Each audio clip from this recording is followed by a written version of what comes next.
Thomas McDonough, and this is McDonough's Hammer of Truth. Today I am reviewing 2017's The Vault, a horror movie set during a bank robbery in modern day time, but also concerning a same bank robbery that happened back in the 1980s.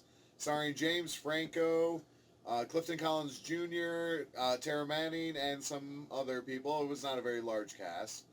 In terms of the movie, I did like it, but I would refer to it as a popcorn flick. Not to watch in the movies, but definitely to watch at home if you don't have anything else going on. The movie starts off with 5 bank robbers going in to rob a bank, but 3 of them are siblings, 2 sisters and a brother. They are involved because the brother got in with some bad men and he owes them a lot of money. Unfortunately, the only take they could get was about $40,000 to $70,000 from the vault.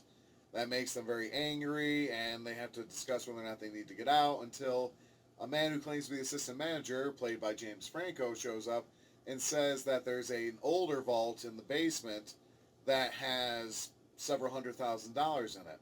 So they decide they're going to crack that one open, and unfortunately that's also going to release the ghost of the former bank robber and his victims who he killed in the 1980s robbery. Now, I like the movie in terms of there was some good acting. I love James Franco. Clifton Collins Jr. was criminally underused in this case. He's a great actor, but he played the police officer who was involved in negotiations with the robbers themselves, and I like the premise as well. I like the concept of here's another bank robbery, and now, unfortunately, it's the sins of the past coming back to haunt them. If there's one thing I was a little concerned about was I think they were a little rushed in the situation. That they had one of the tellers who was, they had hostages, of course.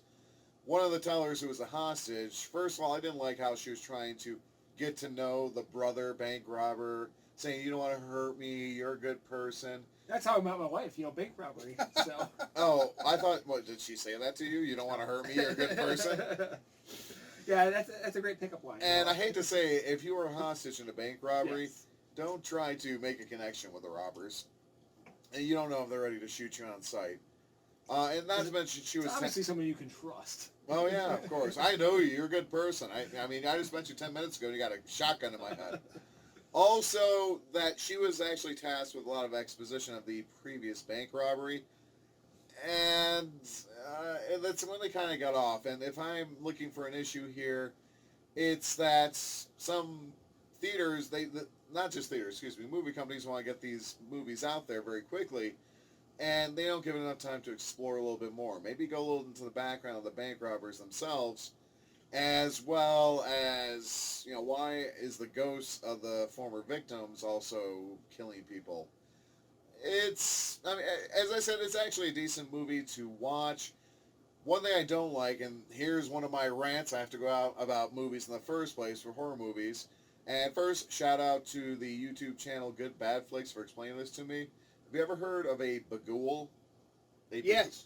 You have heard of it. I don't know that. The end of the movie where it's a jump scare, it could just be the creature jumps up in front of the screen as that last scare.